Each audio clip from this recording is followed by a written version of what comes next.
I'm here in Hermitage, Pennsylvania. Let's knock on this door right now and see who's home.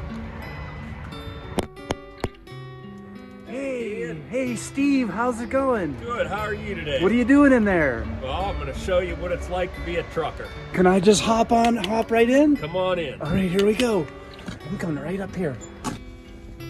So, hey, Steve, before we start, I want to ask you a couple of questions. Okay, Ian. Who are you? What do you do? And why do you do it? My name's Steve. I am a truck driver here in America. And I do it because when I was a little kid, I absolutely loved big trucks. They excited me, and I got a little bit older and worked with my dad, and there was trucks around there. And it was just always something that's been interesting to me. So that's what I got into. I got into truck driving right after I was done in the Marine Corps, and I've been doing it ever since. And how long have you been a trucker? This is my 28th year. Wow, and you know, I've never been inside of one of these trucks that's huge in here. Do you want to show us how it works and some of the gizmos and how you live in these trucks?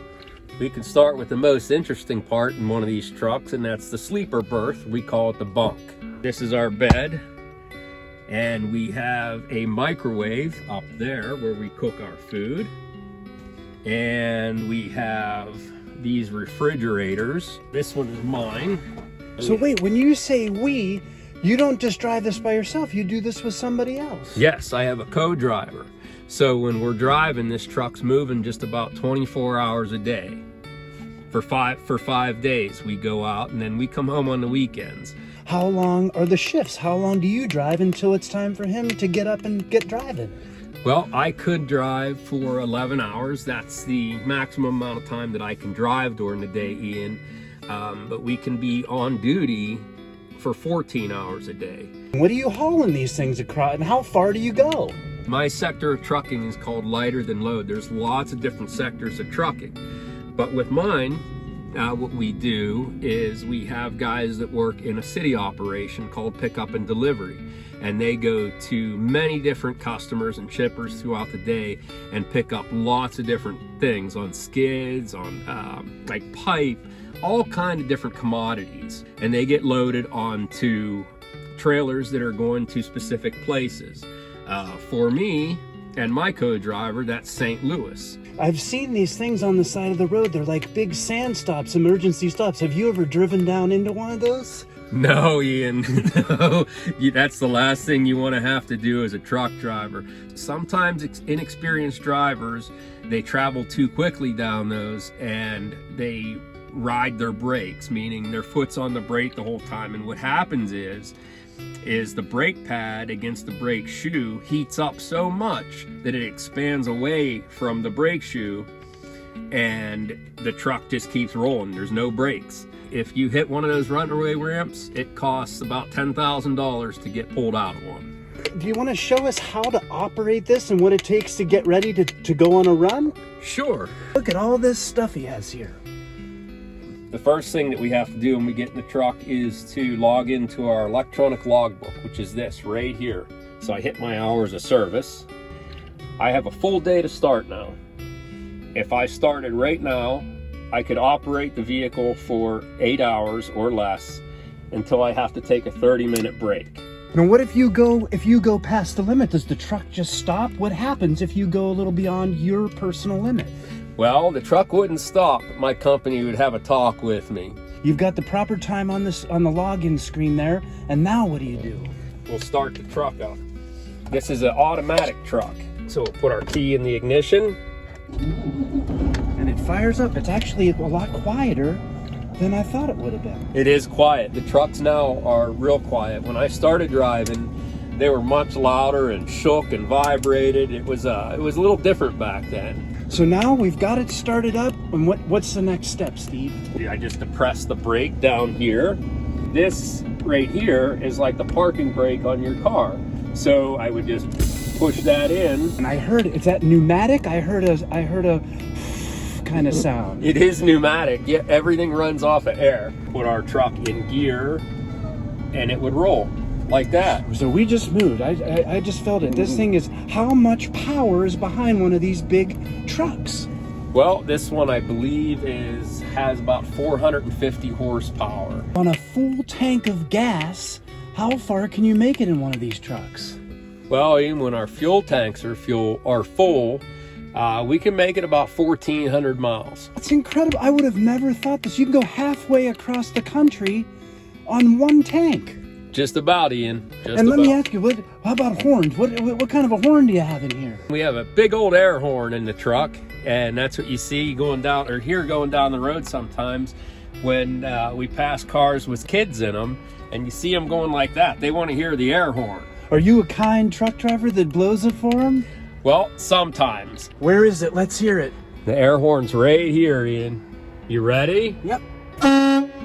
What do you start with before you even get into the car? I'm sure there's a lot of preparation on the outside of the truck. Before we move our truck, what we do is called a pre-trip. So we lift the hood on the truck and we check, make sure everything's good under there. But we also do a walk around of our equipment, and there's lots of different points that we have to check on there to make sure that we're going down the road safely. Do you want to walk us through the outside and show us how this thing works? Sure. Oh my goodness. Perfect. Look at this. It's a big engine. This is a Cummins C15. That engine sitting right there is a little over 6,000 pounds. Okay, Steve, so you pulled up the hood. What do you do under here? Well, what we do is we check connections like this. We make sure that all of our hose clamps are tight. We go all around. This big thing right here, Ian, this is called the turbo. So air comes through here and is forced back in, and that creates a lot of compression in the engine and gives you a lot more power. These are our springs, our spring hangers. They're called U-bolts. Our shocks, we make sure that they're all in good working condition, no cracks or crevices in them. And then what we do, we'll shut the hood again. You can just see how big these tires are when I'm standing next. Look how huge just the tire is on this truck. They are big, Ian. About 3 feet. They hold a lot of air pressure too, over 100 pounds per square inch. What's inside this hatch? Well, Ian, I'll show you. Look at this. It's called under bunk storage. So this is where we keep extra fluids. We got some little tiny steps right here, Steve. What are these all about? Well, these are so we can access the back of the cab. We can go up here like this, and we can access our air lines. We back into a trailer, we connect these air lines kind of like this, and we have our electric cord. And what this does is it makes all the lights on the trailer work. Steve, we have a big greasy platform right here. What's this thing all about? Ian, that is called the fifth wheel. When we back into a trailer, this little plane right here scoops it up, and then it'll level out kind of like that. There's a jaw in there. It's a big greasy jaw, and what happens is on the bottom of the trailer there's a pin about that big. That pin slides between this gap here, and it lines up with that, and then that jaw crimps around it, and that's what holds the trailer to the tractor going down the road. What's this big tank?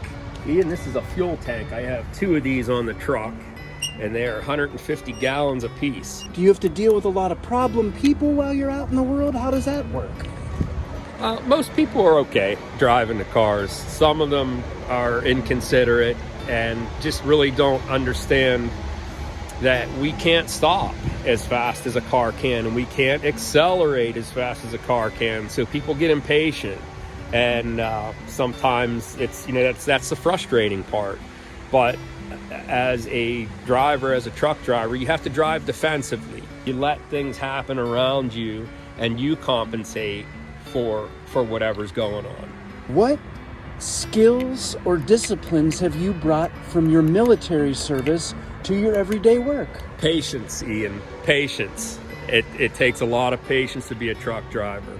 You have to have a good, sturdy mindset going down the road. I'm Ian, this is Steve, and thank you for joining me everywhere I am.